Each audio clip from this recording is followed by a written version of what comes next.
नमस्कार, मी ॲडव्होकेट वीरेंद्र इचलकरंजीकर, अध्यक्ष हिंदू विधिज्ञ परिषद. आपण जे 2 एपिसोड बघितले, साम्यवाद अनुभव आणि अभ्यास, ह्या अनुषंगाने जे ज्येष्ठ अधिवक्ता नितीन प्रधान सरांचे, आज त्यातला 3रा एपिसोड आहे. मागच्या वेळेला आपण बघितलं की कसं स्टॅलिन इथल्या साम्यवाद्यांना कंट्रोल करत होता, आणि आपण त्या विषयावर होतो की साम्यवाद आणि वेद याबद्दल काय सांगितलं जात होतं. आज परत माझ्यासोबत प्रधान साहेब, धन्यवाद. तुम्ही महत्वाच्या गोष्टींवर प्रकाश टाकताय आणि अशा काळाबद्दल बोलताय जो एका अर्थी कम्युनिस्ट पिरियड आहे भारताच्या स्वातंत्र्यानंतरच्या काळात, इतिहासातला.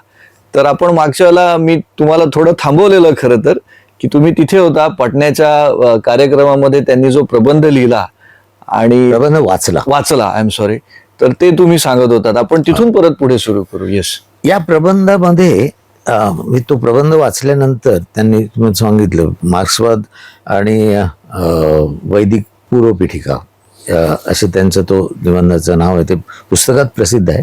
तो प्रबंध आहे. ते वाचल्यानंतर लक्षात येतं की त्यांच्या वैचारिक खोली किती आहे. देशपांडेंची बानी देशपांडेंची अत्यंत डेफिनेटली अत्यंत विद्वान माणूस आहे हा.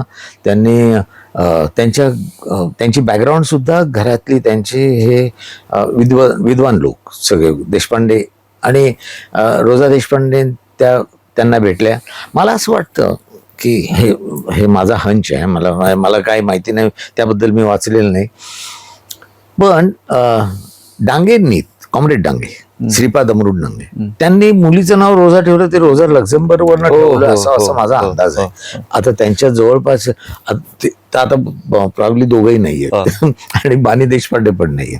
जे काय त्यांच्या जवळचे कौटुंबिक संबंध असलेले लोक असतील त्यांना कोणाला तरी विचारायला पाहिजे, सांगू शकतात ते जर का सांगू शकतात. पण मला असं वाटतं अदरवाईज श्रीपाद पूर्णपणे भारतीय नाव, अमृत हे पूर्णपणे भारतीय नाव, रोजा हे कधी कुठे ऐकलेलं नसणार.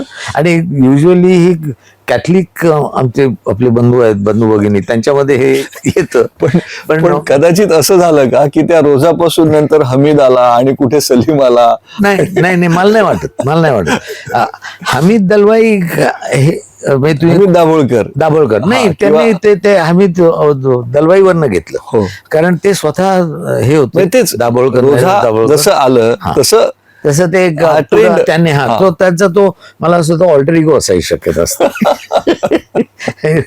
की मला पण त्याच्यासारखं क्रांतिवादी व्हायचं होतं, क्रांतिकारी व्हायचं होतं, म्हणून माझ्या मुलाचं नाव मी हमीद ठेवलं. पण युजली मी बघितलं बाप आई हे मुलांची नावं ठेवतात ना, ते आपल्या महत्वाकांक्षेच्या स्वरूपात ठेवतात.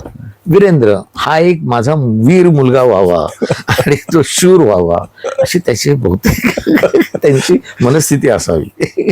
पण हे माझं काय ठेवले मला माहित नाही, कधी मला एक्सप्लेन पण केलं नाही. पण सांगायचा मुद्दा असा की बानी देशपांडे अत्यंत सखोल विचार करणारे, ज्यांनी हिंदू वैदिक पद्धतीचा अभ्यास केलेला आहे, त्याचप्रमाणे मार्क्सचा पण अभ्यास केलेला आहे. त्यांच्याच त्या पुस्तकात ते आणखीन एक काही 2-3 विधान अशी करतात. ते म्हणतात मार्क्सनी म्हटलेलं आहे की सर्व नॉलेज म्हणजे विद्वत्ता त्याचा जन्म हिंदुस्थानातून झाला, भारतातून झाला, असं मार्क्सनी म्हटलेलं आहे. त्यांनी उल्लेख केलेला आहे. म्हणून मला ते पटतं की बाबा ते मार्क्सने म्हटलेलं असावं. मार्क्स स्टार्टेड रिडिंग संस्कृत, म्हणजे ते शिकत होते, पण बाय दॅट टाइम त्याने संपूर्ण त्यांचं शिक्षण व्हायचं, त्यांनी सुरुवात केली आणि मार्क्स डाईड. ओके. तर त्यांना त्यासाठी मार्क्सबद्दल त्याची आपुलकी, प्रत्येकाचं एक काहीतरी कारण असतं, कुठेतरी कोणीतरी क्लिक व्हायला लागतं. तर हे क्लिक झालेले बानी देशपांड्यांना जे क्लिक झाले मार्क्स, हे मार्क्सने सांगितलं की सगळ्या विद्वत्तेची गंगोत्री ही हिंदुस्थानात नाही, ते वैदिक साहित्यातून आणि वैदिक परंपरातून ही सर्व ज्ञान आणि सर्व ज्ञानाचे अनेक जे कप्पे आहेत, फॉर एक्झाम्पल तत्वज्ञान आहे, इकॉनॉमिक्स आहे, पॉलिटिक्स आहे, प्रवाह ज्याला आपण म्हणतो. मॅथमॅटिक्स आहे, हे सगळं या वैदिक ज्ञानातून बाहेर येतं आणि ते त्या वैदिक ज्ञानातून जगाला मिळालं. आता कसा विरोधाभास आहे बघा. सर्व मार्क्सिस्ट लोकांना, सर्व मार्क्सवाद्यांना हिंदू परंपरा म्हणजे सनातन परंपरा असं म्हणूया आपण, या सनातन परंपरा ह्या त्याज्य आहेत. हो. त्यांच्या दृष्टीने सनातन परंपरा एक थोतांड आहे हो. आणि ही भोंदूगिरी आहे. हा. हे त्यांना काही कळत नाही. त्यांनी जे काही लिहिलेलं आहे ते आपली पोटं भरण्यासाठी त्यांनी ही शास्त्र तयार केली, रिच्युअल्स तयार अफूची केली. गोळी का? ही त्यामुळे ती अफूची गोळी, हे त्यांनी पण म्हटलंय, नो डाऊट. पण त्याला अभिप्रेत असलेला धर्म होता तो चर्च होता. तो चर्च होता, तो रोमन कॅथलिक होता. हो. आणि प्रोटेस्टंट्स होते. हो. त्यांच्या ज्या परंपरा होतात त्याच्या दृष्टीने त्यांनी आणि त्या संदर्भात त्यांनी मार्क्सने सांगितलेलं होतं. पण मार्क्स म्हणतो डायलेक्टिक्स नावाचं एक शास्त्र, हा. म्हणजे परिणामी शास्त्र, हे त्याचं भाषांतर परिणामी शास्त्र आहे.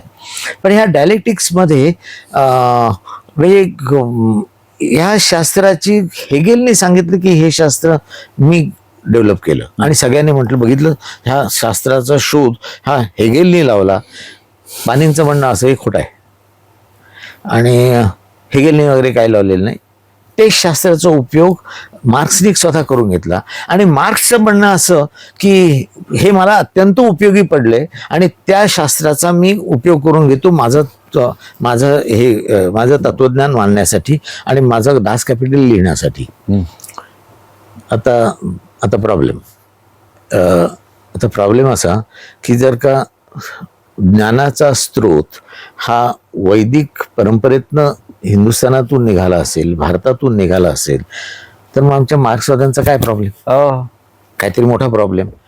पण त्याचा एक मोठा प्रॉब्लेम तो असा की जे 16, 17, 18 लोक भेटले ताशकंदला, त्यामध्ये 2 हिंदू हेटर्स होते जे हिंदुस्थानातनंच आलेले होते आणि दुसरे 16 जेहादी होते आणि हे 16 जेहादी ऑब्व्हियसली मुस्लिम जेहादी होते. त्यामुळे त्यांना सुद्धा आयडोलेटर्सच्या बद्दल अत्यंत घृणा होती, असा त्याचा मागचा अर्थ.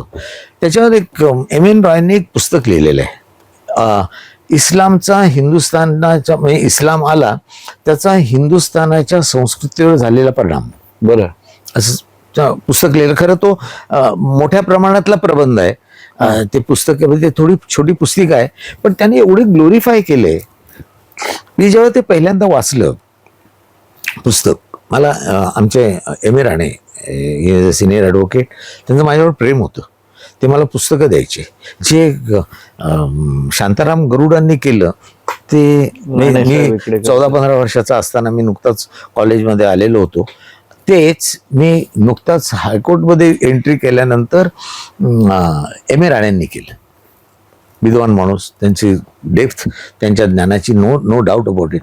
मला एकदा अनेक वेळेला आश्चर्य वाटतं की हे सगळे जे डाव्या विचारसरणीचे लोक आहेत ते एवढे अत्यंत हुशार कसे.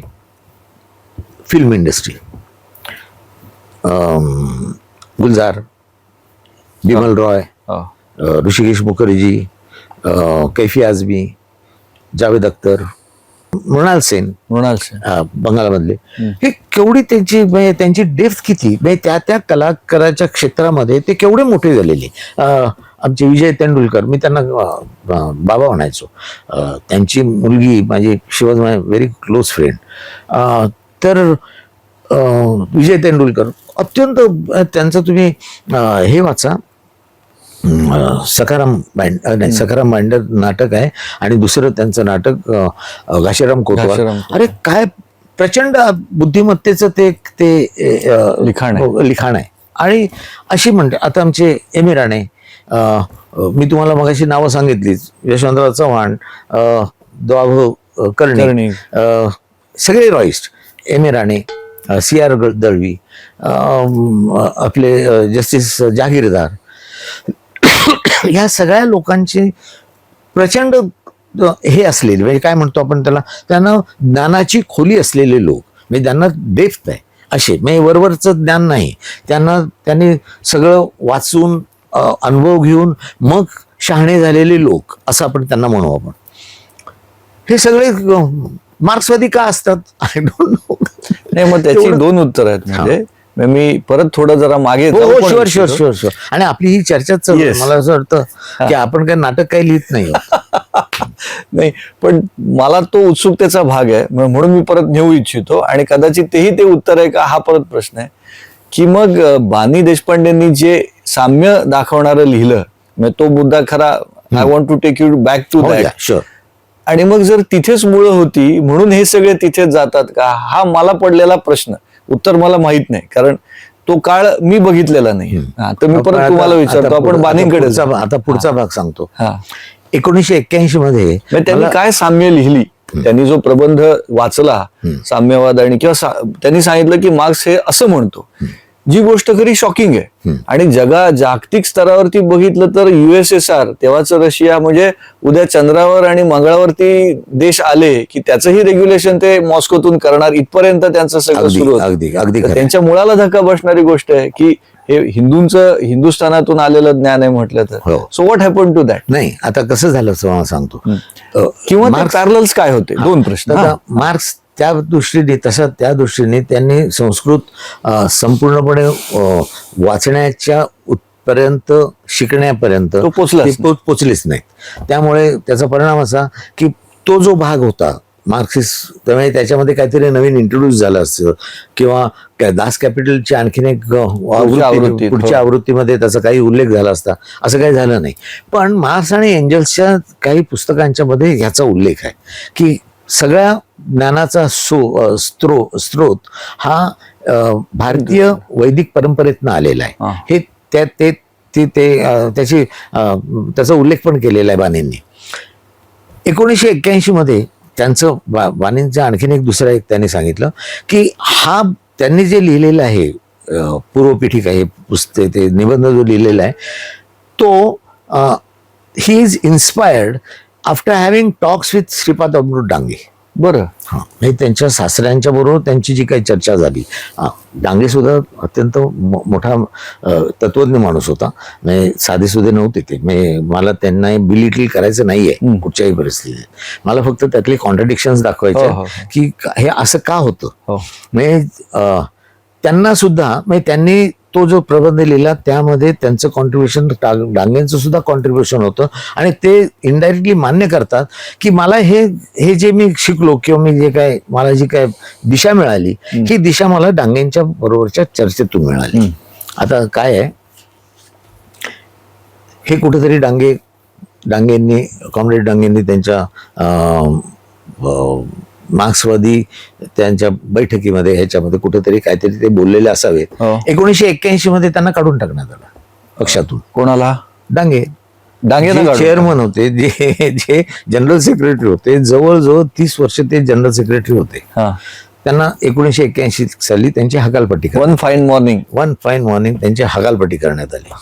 आता जावई, म्हणजे मी पुराते हे करतो, आंदोलनं झाली नाहीत, आरोप झाले नाहीत, इलेक्शन झाली नाही, अचानक त्यांना सांगितलं खुर्ची सोडा, घरी जा. एक कारण असंही शक्यता आहे. 1980 मध्ये पर्यंत डांगे हे इंदिरा गांधींच्या बरोबर होते. बरं. ड्युरिंग इमर्जन्सी सुद्धा. बरं. त्यावेळेला मार्क्सवादी कम्युनिस्ट हे इंदिरा गांधींच्या विरुद्ध होते. बरं. पण आता कसं झालं, ते इंदिरा गांधींच्या बरोबर राहिले ह्याला कारण रशियाने सांगितलं होतं त्यांना सपोर्ट करायचा आहे. इंदिरा गांधींना सपोर्ट करायचा आहे. ती इमर्जन्सी असू दे नसू दे काय असेल ते, पण त्यांच्या इमर्जन्सीला सुद्धा सपोर्ट करायचा आहे. आता मार्क्सवादी हे पेकिंगकडे बघत होते. त्यावेळेला ते पेकिंग होतं, ते बीजिंग व्हायचं होतं. आता त्या बीजिंगकडनं बघणाऱ्यांना त्यांना पैसे सुद्धा, म्हणजे त्यांना जो फंडिंग व्हायचं या मार्क्सवाद्यांना, म्हणजे CPIM ला, ते सुद्धा चीनकडनं व्हायचं. बरं. तसंच फंडिंग रशियाकडून CPI ला व्हायचं. मला एक आठवते, त्याच्याशी ह्याचा काय संबंध आहे का नाही मला माहित नाही, पण इन्सिडेंट मला आठवतो. आचार्य अंत्रेंचा प्रेस होता वरळीला. त्या प्रेसच्या शेजारीच एक डॉक्टर रवींद्र कुलकर्णींना प्लॉट दिलेला होता आणि ते दोन्ही प्लॉट जे देण्यात आले ते एक रवींद्र कुलकर्णींना दिले, ते काँग्रेसचे मेयर होते मुंबईचे, सखा पाटलांच्या फार जवळचे, आणि ते दोघंही एकाच जिल्ह्यातले, सिंधुदुर्ग. बरं. डॉक्टर कुलकर्णी आणि ते फार्मासिस्ट होते, डॉक्टरेट घेतलेली होती, आणि त्यांची एक फार्मा सर्च नावाची कंपनी होती, ती तिथे त्या कंपनीसाठी त्यांनी तो घेतला. वर 4-5 मजली त्यांनी इमारत बांधली. 2-3 मजल्यावर मला असं वाटतं की फॅक्टरी चालायची आणि ते IV फ्लुइड्स तयार करायचे. आणि वरच्या 2 मजले त्यांनी आपल्या कुटुंबासाठी आणि स्वतःला राहण्यासाठी केले होते. 999 वर्षाच्या कराराने तो 999 लक्षात घ्या.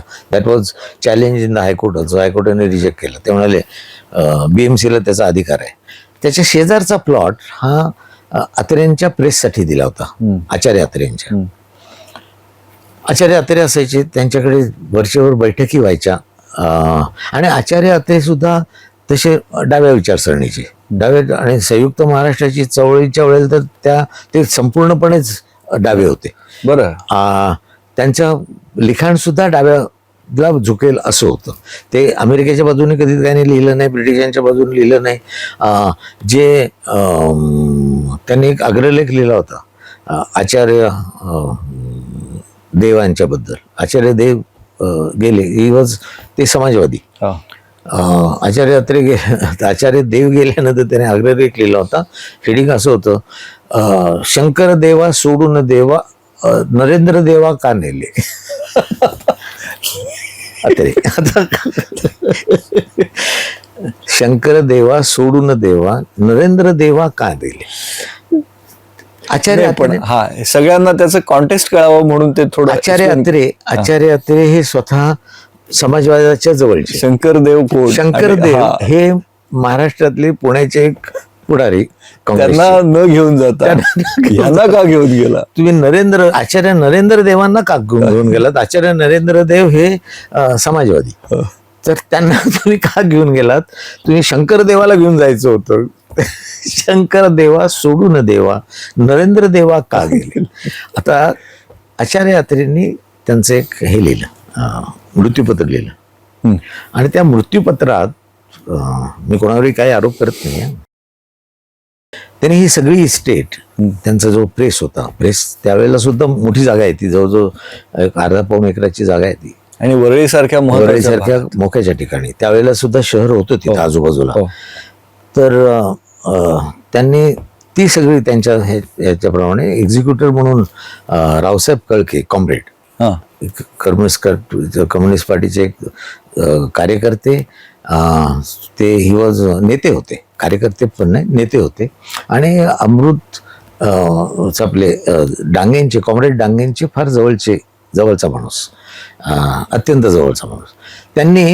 त्यांना कळकेंना एक्झिक्युटिव्ह म्हणून नेमलं, आणि सगळी इस्टेट ही त्यांनी डांगे आणि आपल्या कळकेंना दिली. बरं. तो प्लॉट सुद्धा मुलीच्या नावानं काही न ठेवलं? नाही, काही नाही ठेवलं.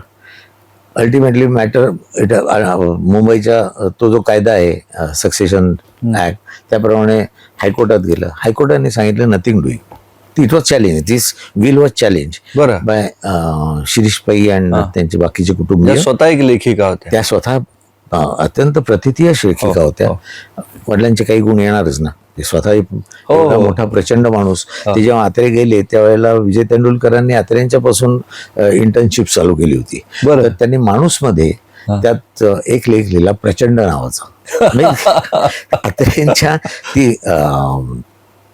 अत्रेंच्या त्यांचा तो मृत्यूलेख होता, म्हणजे त्यांना आपण त्याला ते ऑबिच्युरी म्हणतो, तसं ती ऑबिच्युरी लिहिली होती. त्यांच्या मृत्यूनंतर आठवण शरीरापासून विद्वत्तेपर्यंत हा माणूस प्रचंड होता, असं विजय तेंडुलकरांनी लिहिलं. ते अत्रे त्यांचं मृत्यूपत्र चॅलेंज झालं. कोर्टाने सांगितलं nothing doing, we are not going to accept this and we are going to give everything to his family. आणि अल्टिमेटली त्यांना हो म्हणायला लागलं, त्यांना ऍक्सेप्ट करायला लागलं, डांगेंना पण आणि कळकेंना पण. आणि मग ती फॅमिलीला त्याची इस्टेट मिळाली. त्यांना 2 मुली होत्या, ठाकरेंना. पण एनिहाव आपण त्यात काय भागात जायचं काय कारण नाही आहे. पण हा माझा जनरल नॉलेजचा भाग. आता मी हे त्यांना का देण्यात आलं मला माहीत नाही. त्याच्या मागची भावना काय होती, त्याच्या मागचा उद्देश काय होते मला काही माहिती नाही. मी इन्फरन्सेस सुद्धा काढत नाहीये. पण हे ह्या दोघांनाच का मिळावं हे पण मला माहिती नाही. तुम्हाला जर का सापडलं तर त्याचं उत्तर शोधायचा प्रयत्न करा. नसेल मिळालं तर मला सांगा, आणि तुम्हाला मिळाल्यानंतर मला पण सांगा, मला शेअर करा माझ्याबरोबर. एनिहाव महाराष्ट्रातल्या काही कोड्यामधलं हे कोडं आहे की हे मुलीला असं न का देता व्हावं? कम्युनिस्टांना ह्यांनी का द्यावं, असं का व्हावं? का व्हावं? हे फंडिंग आत्ताच होतं का? नाही. आणखीन अनेक ठिकाणी अनेक वेळेला अनेक प्रकारांनी हे फंडिंग व्हायचं सोव्हिएट रशियाकडनं. जोपर्यंत चायनाला आणि माओला, आपण माओला म्हणू, त्याला हे परवडत नव्हतं तोपर्यंत हे सगळं चालू होतं. ज्या वेळेला माओला परवडायला सुरुवात झाली त्यावेळेला 64-65च्या सुमाराला CPI मध्ये फाळणी झाली, हा. फूट पडली. जे माओच्या बाजूने होते, ज्यांना माओच्या पद्धतीने हे करायचं होतं, क्रांती करायची होती, त्यांना माओनी मदत करायला सुरुवात केली. आणि ज्यांना मध्यमवाद स्वीकारायचा होता, रशिया ज्यांना गाईड करत होतं, ते CPI मध्ये राहिले. तर बघा 1948, थोडंसं मागं जाऊया. एक प्रश्न तुमच्या पद्धतीने या दोन्ही मधून CPI-M किंवा CPI नक्षलवाद वाढवणारी संघटना कुठली किंवा त्याला सपोर्ट करणारी? CPI-M त्याच्याकडे येणार आहे. मी 1948 पासून CPIचा इतिहास सांगतो. 1948 मध्ये तेलंगणाची सर्व चळवळ चालू झाली. ही तेलंगणाची चळवळ CPI मधल्या ज्या गटाने सुरू केली त्या गटाला बाकीयांचा पाठिंबा नव्हता. बरं, डांगेंचा पाठिंबा नव्हता. काही निवडक नेत्यांनी किंवा माणसांनी ती कार्यकर्त्यांनी त्या कार्यकर्त्यांनी सुरुवात केलेली होती. ते नेतेच होते, फक्त कार्यकर्ते नव्हते, ते तिथे राहिले होते. पण डांगेंनी केलेली डांगे त्याला विरोध होता. बरं, त्यामध्ये BT रणदिवे होते तेलंगणाच्या चळवळीत, महाराष्ट्रातून तिकडे जात होते. त्या BT रणदिवे स्वतःच फार क्रांतिकारी कार्यकर्ते होते CPIचे. त्यांना ज्या पद्धतीने लॉंग मार्च केला माओनी, तसा लॉंग मार्च त्यांना तेलंगणापासून दिल्लीपर्यंत जायचं होतं. हो, पण त्यात फक्त 2 मोठ्या अडचणी होत्या. त्यात BT रणदिवे होते, नंबूदिरपाद होते, AK गोपालन होते, कृष्णन होते फ्रॉम तमिळनाडू, सुंदरय्या होते, जे सबसिक्वेंटली जेव्हा स्प्लिट झाली त्यावेळेला जनरल सेक्रेटरी जे झाले ते सुंदरय्या होते. दी सुंदरय्या इज फ्रॉम आंध्र तेलंगणा. तर हे जे लोक होते त्यांना रशियाचाच पाठिंबा होता. त्यांना त्यावेळेला चायनाचा पाठिंबा नव्हता. त्यांना फक्त आदर्श चायनाचा होता. त्यांचा आदर्श माओ होते. पण त्याच्यात 2 अडचणी होत्या. पहिली अडचण अशी होती की माओला पैशापासून शस्त्रास्त्रापर्यंत ही स्टॅलिननी मदत केलेली होती. ज्यावेळेला त्यांनी लॉंग मार्च काढला आणि अल्टिमेटली ही ऑक्युपाईड ऑलमोस्ट, आणि त्यात त्याची प्रचंड मनुष्यहानी झाली, त्याचं प्रचंड नुकसान झालं. पण शेवटी तो विजयी झाला. त्यामुळे ही सगळ्या विजय गाथा या जो माणूस विजयी होतो त्याच्याच असतात. त्यामुळे तो यशस्वी दाखवला जातो. पण तसं झालेलं नव्हतं. 48ला सांगितलं त्याप्रमाणे त्यांच्याकडे 2 अडचणी होत्या. ह्यांना शस्त्रास्त्र आणि पैसा द्यायला रशिया नव्हतं. रशियातून तिथे येता येत नव्हतं. रशिया आणि चायनाची बॉर्डर ही कॉमन आहे. त्यामुळं स्टॅलिनला ते देणं शक्य होतं. पण रशियाला तेलंगणामध्ये हे सगळं पाठवायचं हे त्याला शक्य नव्हतं. आणि बेसिकली त्या सुमाराला Russia was busy and Stalin was busy to reconstruct Russia. कारण प्रचंड मोठं नुकसान झालं होतं. नाझींनी आणि हिटलरनी अक्षरशः वाट लावली होती, त्यांच्या इंडस्ट्रीची वाट लावली होती. आणि जरी मार्शल प्लॅनमध्ये रशिया इन्क्लूड नव्हता तरी देखील रशियाने तो मास्टर प्लॅन स्वतःचा एक मार्शल प्लॅन तो स्वतःचा एक त्याने इम्प्लिमेंट केलेला होता. आणि तो जो इम्प्लिमेंट केलेला मार्शल प्लॅन होता तो म्हणजे पूर्व युरोप त्याने आपल्या कब्जाखाली घेतला आणि लिटरली त्यांच्याकडून जे आपलं नुकसान झालेलं आहे ते त्यांच्याकडून पैशाने वसूल करून घेतलं. म्हणजे त्या त्यांच्या कॉलनीज होत्या. मी ड्रेसडेनला गेलो होतो, जर्मनी. ते त्यावेळेला पूर्व जर्मनी. तिथला गाईड मला सांगत होता, 4-5 वर्षापूर्वीची गोष्ट, 5-6 असतील. तर गाईडने सांगितलं की हे ड्रेसडेनचं आत्ताचं जे म्युझियम आहे, त्याच्या शेजारी तो किंग फ्रेडरिकचा तो त्याचा महाल होता, ते आता म्युझियम झालेला आहे. हे सगळे जो परिसर आहेत हा लिटरली हे आपला विस्टन चर्चिलनी कार्पेट बॉम्बिंग करून उद्ध्वस्त केला होता. सगळ्या बिल्डिंग्स जमीनदोस्त होत्या, त्यांनी त्या तशाच ठेवल्या. युद्ध झाल्यानंतर जर्मनीने जसा बाकीयांना टॅक्स बसवलेला होता जर्मनीवर, बाकीच्या दोस्त राष्ट्रांनी म्हणजे अमेरिका, ब्रिटन, फ्रान्स ह्यांनी जो त्याच्यावर टॅक्स बसवलेला होता, त्याचं कॉम्पेन्सेशन त्याच्याकडनं घेतलेलं होतं. ते तसंच कॉम्पेन्सेशन त्याला रशियाला द्यायला लागत होतं. त्यांनी 80-81 साली हे सगळं संपवलं. ते आपल्या डोक्यावरचा जो बोजा होता या युद्धाचा, जो हिटलरने त्यांच्या डोक्यावर ठेवलेला होता, तो त्यांनी कंप्लीट केला. आणि त्यानंतर त्यांनी परत रिकन्स्ट्रक्ट केलं जसं ते ड्रेसडेन होतं तसं. तो महाल तसाच उभा केला. त्या महालात आज तिथे त्यांचं म्युझियम आहे, वंडरफुल म्युझियम आहे. त्याच्यात तो सिटी सेंटर आहे. तिथे जे काय त्यांचे टाऊन हॉल वगैरे जे आहेत त्याच दगडातले तेच तसेच्या तसे त्यांनी परत उभे केले. तोपर्यंत त्याने दगड हलवला नव्हता. तो हिंदुस्थानात असता तर मला नक्की होती, त्याने आणखी दुसरी घरं वगैरे बांधली असती, लोकांनी नेऊन चोरून नेला असता, पण तो त्यांनी तसाच ठेवला. तसंच रशियाने त्यावेळेला रशिया देणं शक्य नव्हतं. 1948 परत जाऊया आपण. दुसरा भाग असा होता की यांच्याकडे कार्यकर्त्यांची फौज नव्हती जेवढी माओकडे होती. ज्यावेळेला त्यांनी लॉंग मार्च केला, लॉंग मार्चसाठी सैनिक लागत होते आणि सैनिकांना द्यायला शस्त्र पाहिजे होती आणि त्या शस्त्र त्यांना शिकवायला त्यांना इन्स्ट्रक्टर पाहिजे होते. हे सगळं स्टॅलिननी माओला प्रोव्हाइड केलं, पण माओ चायनामधून बीटी रणदिवे आणि AK गोपालांना प्रोव्हाइड करू शकत नव्हता. त्याला आणखीन तिसरं एक महत्त्वाचं कारण होतं.